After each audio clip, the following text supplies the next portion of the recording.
بسم اللہ الرحمن الرحیم۔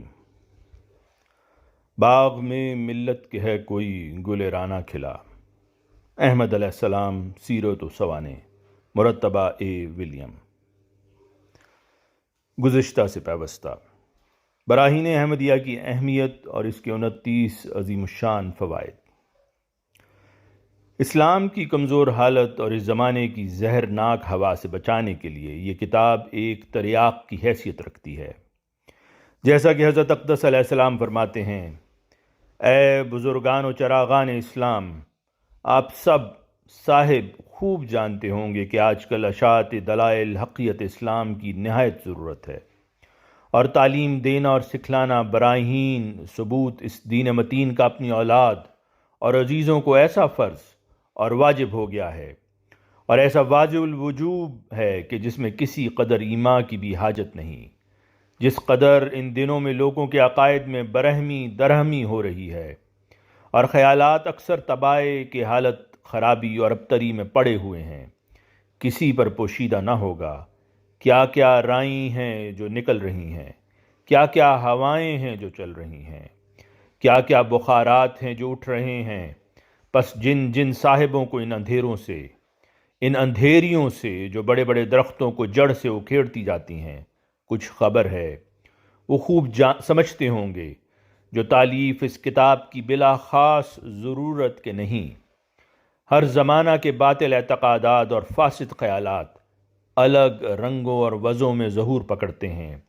اور خدا نے ان کے ابطال اور ازالہ کے لیے یہی علاج رکھا ہوا ہے، جو اسی زمانہ میں ایسی تالیفات مہیا کر دیتا ہے جو اس کی پاک کلام سے روشنی پکڑ کر پوری قوت سے ان خیالات کی مدافعت کے لیے کھڑی ہو جاتی ہیں، اور معاندین کو اپنی لاجواب براہین سے ساکت اور ملزم کرتی ہیں۔ پس ایسے انتظام سے پودا اسلام کا ہمیشہ سرسبز اور تر و تازہ اور شاداب رہتا ہے۔ اے معزز بزرگان اسلام، مجھے اس بات پر یقین کلی ہے کہ آپ سب صاحبان پہلے سے اپنے ذاتی تجربہ اور عام واقفیت سے ان خرابیوں موجودہ زمانہ پر کہ جن کا بیان کرنا ایک درد انگیز قصہ ہے بخوبی اطلاع رکھتے ہوں گے، اور جو فساد تباہی میں واقع ہو رہے ہیں، اور جس طرح پر لوگ بباعث اغوا اور اضلال وسوسہ اندازوں کے بگڑتے جاتے ہیں، آپ پر پوشیدہ نہ ہوگا۔ بس یہ سارے نتیجے اسی بات کے ہیں کہ اکثر لوگ دلائل حقیقت اسلام سے بے خبر ہیں، اور اگر کچھ پڑھے لکھے بھی ہیں تو ایسے مکاتب اور مدارس میں کہ جہاں علوم دینیہ بالکل سکھائے نہیں جاتے، اور سارا عمدہ زمانہ ان کے فہم اور ادراک اور تفکر اور تدبر کا اور علوم اور فنون میں کھویا جاتا ہے، اور کوچہ دین سے محض ناآشنا رہتے ہیں۔ پس اگر ان کو دلائل حقیقت اسلام سے جلد تر باخبر نہ کیا جائے تو آخر کار ایسے لوگ یا تو محض دنیا کے کیڑے ہو جاتے ہیں کہ جن کو دین کی کچھ بھی پرواہ نہیں رہتی، اور یا الحاد اور ارتداد کا لباس پہن لیتے ہیں۔ یہ قول میرا محض قیاسی بات نہیں، بڑے بڑے شرفاء کے بیٹے میں نے اپنی آنکھ سے دیکھے ہیں جو بباعث بے خبری دینی کے استباغ پائے ہوئے گرجا گھروں میں بیٹھے ہیں۔ اگر فضل عظیم پروردگار ایک کا ناصر اور حامی اسلام کا نہ ہوتا، اور وہ بذریعہ پرزور تقریرات اور تحریرات علماء اور فضلاء کے اپنے پاس اپنے اس سچے دین کی نگہداشت نہ کرتا، تو تھوڑا زمانہ نہ گزرنا پاتا جو دنیا پرست لوگوں کو اتنی خبر بھی نہ رہتی جو ہمارے نبی صلی اللہ علیہ وسلم کس ملک میں پیدا ہوئے تھے، بالخصوص اس پرآشوب زمانہ میں کہ چاروں طرف خیالات فاسدہ کی کثرت پائی جاتی ہے۔ اگر محققان دین اسلام جو بڑی مردی اور مضبوطی سے ہر یک منکر اور ملحد کے ساتھ مناظرہ اور مباحثہ کر رہے ہیں، اپنی اس خدمت اور چاکری سے خاموش رہیں تو تھوڑی ہی مدت میں اس قدر شاعر اسلام کا ناپدید ہو جائے کہ بجائے سلام مسنون کے گڈ بائے اور گڈ مارننگ کی آواز سنی جائے۔ بس ایسے وقت میں دلائل حقیقت اسلام کی اشاعت میں بدل مشغول رہنا حقیقت میں اپنی ہی اولاد اور اپنی ہی نسل پر رحم کرنا ہے، کیونکہ جب وبا کے ایام میں زہرناک ہوا چلتی ہے تو اس کی تاثیر ہر یک کو خطرہ ہوتا ہے۔ اس کی تاثیر سے ہر یک کو خطرہ ہوتا ہے۔ بہوالا براہین احمدیہ روحانی خزائن جلد اول۔ پھر 26واں نقطہ یہ پیش کیا کہ اس کتاب کی اہمیت اور عظمت اور اس کے قیمتی مضامین کو جواہرات کا خزانہ قرار دیتے ہوئے حضرت اقدس علیہ السلام فرماتے ہیں کہ واضح ہو کہ یہ کتاب اس عاجز نے اس عظیم الشان غرض سے تالیف کرنی شروع کی تھی کہ وہ تمام اعتراضات جو اس زمانہ میں مخالفین اپنی اپنی طرز پر اسلام اور قرآن کریم اور رسول اللہ صلی اللہ علیہ وسلم پر کر رہے ہیں، ان سب کا ایسی عمدگی اور خوبی سے جواب دیا جائے کہ صرف اعتراضات کا ہی قلقمہ نہ ہو، بلکہ ہر ایک امر کو جو عیب کی صورت میں مخالف بداندیش نے دیکھا ہے ایسے محققانہ طور سے کھول کر دکھلایا جائے کہ اس کی خوبیاں اور اس کا حسن و جمال دکھائی دے۔ 27واں نقطہ یوں ہے کہ اور دوسری غرض یہ تھی کہ وہ تمام دلائل اور براہین اور حقائق اور معارف لکھے جائیں جن سے حقانیت اسلام اور صداقت رسول اللہ صلی اللہ علیہ وسلم اور حقیقت قرآن کریم روز روشن کی طرح ثابت ہو جائے۔ اور ابتدا میں یہی خیال تھا کہ اس کتاب کی تالیفات کے لیے جس قدر معلومات اب ہمیں حاصل ہیں وہی اس کی تکمیل کے لیے کافی ہیں، لیکن جب 4 حصے اس کتاب کے شائع ہو چکے اور اس بات پر اطلاع ہوئی کہ کس قدر بداندیش مخالف حقیقت سے دور و مہجور ہیں اور کیسے صدہا رنگا رنگ کے شکوک و شبہات نے اندر ہی اندر ان کو کھا لیا ہے، وہ پہلا ارادہ بہت ہی ناکافی معلوم ہوا، اور یہ بات کھل گئی کہ اس کتاب کا تالیف کرنا کوئی معمولی بات نہیں بلکہ ایک ایسے زمانہ کے زیر و زبر کرنے کے لیے یہ ہماری طرف سے ایک حملہ ہے جس زمانہ کے مفاسدان تمام فسادوں کے مجموعہ ہیں جو پہلے اس متفرق طور پر وقتاً فوقتاً دنیا میں گزر چکے ہیں، بلکہ یقین ہو گیا کہ اگر ان تمام فسادوں کو جمع بھی کیا جائے تو پھر بھی موجودہ زمانہ کے مفاسدان سے بڑے ہوئے ہیں، اور عقلی اور نقلی ضلالتوں کا ایک ایسا طوفان چل رہا ہے جس کی نظیر صفائے دنیا میں نہیں پائی جاتی، اور جو ایسا دلوں کو ہلا رہا ہے کہ قریب ہے کہ بڑے بڑے عقل مند اس سے ٹھوکر کھاویں۔ تب ان آفات کو دیکھ کر یہ قرین مصلحت سمجھا گیا کہ اس کتاب کی تالیف میں جلدی نہ کی جائے اور ان تمام مفاسد کی بے کنی کے لیے فکر اور عقل اور دعا اور تضرع سے پورا کام لیا جائے، اور نیز صبر سے اس بات کا انتظار کیا جائے کہ براہین کے 4 حصوں کے شائع ہونے کے بعد کیا کچھ مخالف لوگ لکھتے ہیں، اور اگرچہ معلوم تھا کہ بعض جلد باز لوگ جو خریدار کتاب ہیں وہ طرح طرح کے زنوں میں مبتلا ہوں گے اور اپنے چند درم کو یاد کر کے مؤلف کو بدنیادنتی کی طرف منسوب کریں گے، چونکہ دل پر یہی غالب تھا کہ یہ کتاب رتب و یابس کا مجموعہ نہ ہو بلکہ واقعی طور پر حق کی ایسی نصرت ہو کہ اسلام کی روشنی دنیا میں ظاہر ہو جائے۔ اس لیے ایسے جلد بازوں کی کچھ بھی پرواہ نہیں کی گئی، اور اس بات کو خدا تعالیٰ بخوبی جانتا ہے، اور شاہد ہونے کے لیے وہی کافی ہے کہ اگر پوری تحقیق اور تدقیق کا ارادہ نہ ہوتا تو اس قدر عرصہ میں جو براہین کی تکمیل میں گزر گیا ایسی 20-30 کتابیں شائع ہو سکتی تھیں، مگر میری طبیعت اور میرے نور فطرت نے اس بات کو قبول نہ کیا کہ صرف ظاہری طور پر کتاب کو کامل کر کے دکھلا دیا جائے، گو حقیقی اور واقعی کمال اس کو حاصل نہ ہو۔ ہاں یہ بات ضرور تھی کہ اگر میں ایسا کرتا اور واقعی حقیقت کو مد نظر نہ رکھتا تو لوگ بلا شبہ خوش ہو جاتے،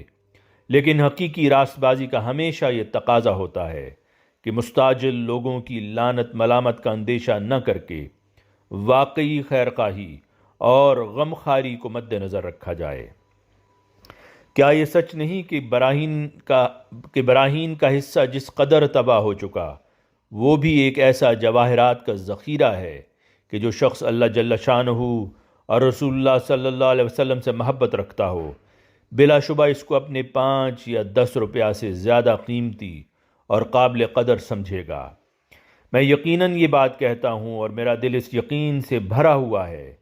کہ جس طرح میں نے محض اللہ جل شانہ کی توفیق اور فضل اور تائید سے براہین کے حصص موجودہ کی نثر اور نظم کو جو دونوں حقائق اور معارف سے بھری ہوئی ہیں تالیف کیا ہے، اگر حال کے بدزن خریدار ان ملاؤں کو جنہوں نے تکفیر کا شور مچا رکھا ہے اس بات کے لیے فرمائش کریں کہ وہ اسی قدر نظم اور نثر میں زندگی کی روح ہو جس میں زندگی کی روح ہو اور حقائق معرف بھرے ہوئے ہوں 10 برس تک تیار کر کے ان کو دیں اور اسی قدر کی 50 روپیہ قیمت لیں تو ہرگز ان کے لیے ممکن نہ ہوگا۔ اور مجھے اللہ جل شانہ کی قسم ہے کہ جو نور اور برکت اس کتاب کی نثر اور نظم میں مجھے معلوم ہوتی ہے، اگر اس کا مؤلف کوئی اور ہوتا اور میں اس کے اسی قدر کو 1000 روپیہ کی قیمت پر بھی خریدتا تو بھی میں اپنی قیمت کو اس کے ان معارف کے مقابل پر جو دلوں کی تاریکی کو دور کرتی ہیں ناچیز اور حقیر سمجھتا۔ اس بیان سے اس وقت صرف مطلب یہ ہے کہ اگرچہ یہ سچ ہے کہ بقیہ کتاب کے دینے میں معمول سے بہت زیادہ توقف ہوا، لیکن بعض خریداروں کی طرف سے بھی یہ ظلم سری ہے کہ انہوں نے اس عجیب کتاب کو قدر کی نگاہ سے نہیں دیکھا اور ذرا خیال نہیں کیا کہ ایسی اعلیٰ درجہ کی تالیفات میں کیا کچھ مؤلفین کو خون جگر کھانا پڑتا ہے اور کس طرح موت کے بعد وہ زندگی حاصل کرتے ہیں۔ ظاہر ہے کہ ایک لطیف اور آبدار شعر کے بنانے میں جو معرفت کے نور سے بھرا ہوا ہو اور گرتے ہوئے دلوں کو دونوں ہاتھوں سے پکڑ کر اوپر کو اٹھا لیتا ہو، کس قدر فضل الہی درکار ہے اور کس قدر وقت خرچ کرنے کی ضرورت ہے۔ پھر اگر ایسے آبدار اور پرمعرف اشعار کا ایک مجموعہ ہو تو ان کے لیے کس قدر زمانہ درکار ہوگا۔ ایسا ہی نثر کا بھی حال ہے۔ جاندار کتابیں بغیر جان فشانی کے تیار نہیں ہوتیں اور متقدمین ایک ایک کتاب کی تالیف میں عمریں بسر کرتے رہے ہیں۔ امام بخاری نے 16 برس میں اپنی صحیح کو جمع کیا، حالانکہ صرف کام اتنا تھا کہ احادیث صحیحہ جمع کی جائیں۔ پھر جس شخص کا یہ کام ہو کہ زمانہ موجودہ کے علم طبی، علم فلسفہ کے ان امور کو نیست و نابود کرے جو ثابت شدہ صداقتیں سمجھی جاتی ہیں اور ایک معبود کی طرح پوجی جا رہی ہیں، اور بجائے ان کے قرآن کا سچا اور پاک فلسفہ دنیا میں پھیلاوے اور مخالفوں کے تمام اعتراضات کا استحصال کر کے اسلام کا زندہ مذہب ہونا اور قرآن کریم کا من جانب اللہ ہونا اور تمام مذاہب سے بہتر اور افضل ہونا ثابت کر دیوے، کیا یہ تھوڑا سا کام ہے؟ میں خوب جانتا ہوں کہ جن لوگوں نے اس عاجز کی نسبت اعتراض کیے ہیں کہ ہمارا روپیہ لے کر کھا لیا اور ہم کو کتاب کا بقیہ اب تک نہیں دیا، انہوں نے کبھی توجہ اور انصاف سے کتاب براہین احمدیہ کو پڑھا نہیں ہوگا۔ اگر وہ کتاب کو پڑھتے تو اقرار کرتے کہ ہم نے براہین کا زیادہ اس سے پھل کھایا ہے اور اس مال سے زیادہ مال لیا ہے جو ہم نے اپنے ہاتھ سے دیا، اور نیز یہ بھی سوچتے کہ اگر ایسی اعلیٰ درجہ کی تالیفوں کی تکمیل میں چند سال توقف ہو جائے تو بلا شبہ ایسا توقف ملامتوں کے لائق نہیں ہوگا، اور اگر ان میں انصاف ہوتا تو وہ دغاباز اور بددیانت کہنے کے وقت کبھی یہ بھی سوچتے کہ اس عظیم الشان کام کا انجام دینا اور اس خوبی کے ساتھ اتمام حجت کرنا اور تمام موجودہ اعتراضات کو اٹھانا اور تمام مذاہب پر فتح یاب ہو کر اسلام کی صداقتوں کو آفتاب کی طرح چمکتے ہوئے دکھلا دینا کوئی ایسا امر نہیں ہے کہ بغیر ایک معقول مدت اور تائید الہی کے ہو سکے۔ بحوالہ مجموعہ اشتہارات جلد اول۔ اور یہ کتاب منکران دین اسلام پر ایک ایسی حجت الہی ہے کہ قیامت تک اس کا جواب دیا نہیں جا سکتا۔ آپ علیہ السلام فرماتے ہیں، حقیقت میں یہ کتاب طالبان حق کو ایک بشارت اور منکران دین اسلام پر ایک حجت الہی ہے کہ جس کا جواب قیامت تک ان سے میسر نہیں آ سکتا، اور اسی وجہ سے اس کے ساتھ ایک اشتہار بھی انعامی 10,000 روپیہ کا شامل کیا گیا کہ تا ہر یک منکر اور ماند پر جو اسلام کی حقیقت سے انکاری ہے التمام حجت ہو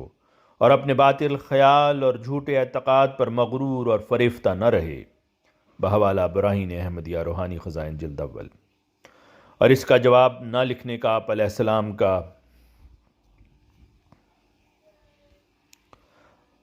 السلام کا ایسا یقین تھا کہ آپ علیہ السلام نے ہر مخالف کو مقابل پر آنے کی دعوت دیتے ہوئے فرمایا،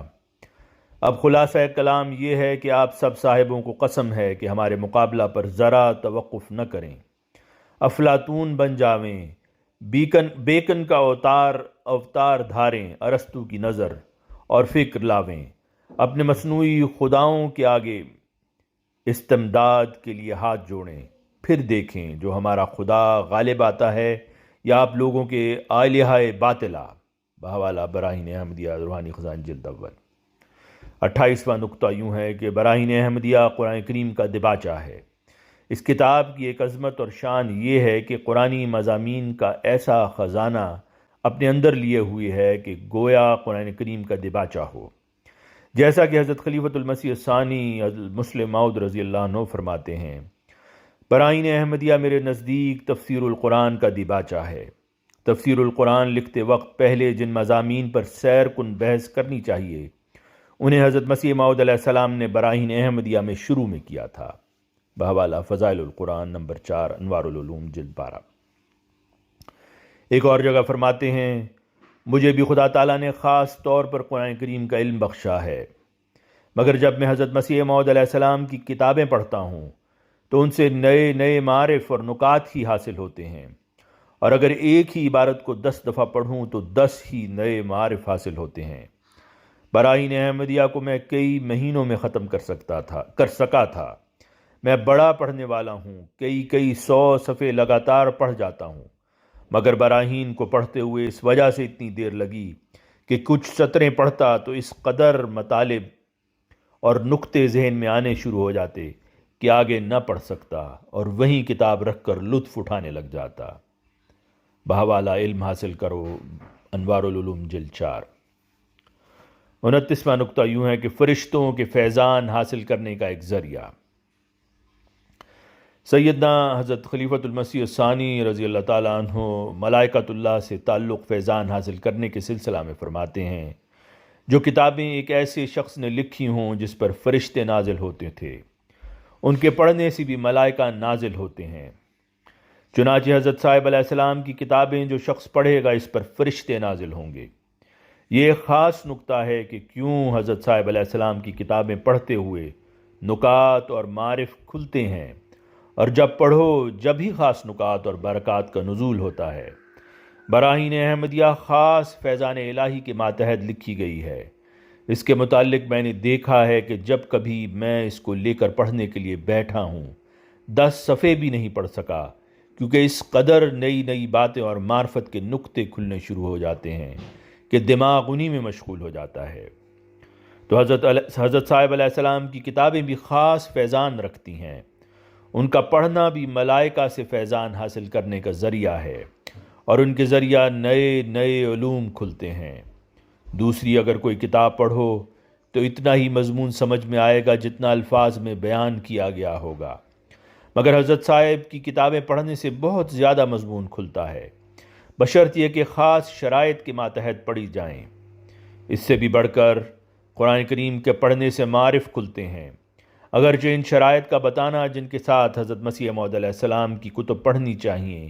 اس مضمون سے بے تعلق ہے جو میں بیان کر رہا ہوں، مگر پھر بھی ایک شرط کا ذکر کر دیتا ہوں۔ اسی وقت دوسری چیز داخل ہو سکتی ہے جبکہ پہلی نکال دی جائے۔ مثلاً ایک جگہ لوگ بیٹھے ہوں تو جب تک وہ نہ نکلیں تب تک اور آدمی نہیں آ سکتے، اس کے سوا نہیں۔ پس حضرت صاحب علیہ السلام کی کوئی کتاب پڑھنے سے پہلے چاہیے کہ اپنے اندر سے سب خیالات نکال دیے جائیں اور اپنے دماغ کو بالکل خالی کر کے پھر ان کو پڑھا جائے۔ اگر کوئی اس طرح ان کو پڑھے گا تو بہت زیادہ اور صحیح علم حاصل ہوگا، لیکن اگر اپنے کسی عقیدہ کے ماتحت رکھ کر ان کو پڑھے گا تو یہ نتیجہ نہ نکلے گا۔ بس حضرت صاحب علیہ السلام کی کتابیں بالکل خالی الذہن ہو کر پڑھنی چاہیے۔ اگر کوئی اس طرح کرے گا تو اس سے بہت سی برکات نمایاں طور نظر آئیں گی۔ بحوالہ ملائکۃ اللہ انوار العلوم جلد 5۔ مختصراً یہ کہ یہ کتاب عظیم الشان اہمیت کی حامل ہے، اور ہوتی کیوں نہ صاحب لولاک فخر موجودات حضرت خاتم الانبیاء صلی اللہ علیہ وآلہ وسلم کے دربار سے جسے قبولیت کا شرف عطا ہو چکا ہو، اس سے بڑھ کر اس کتاب اور صاحب کتاب کی عظمت کیا ہوگی۔ آواز مرزا عمران احسن۔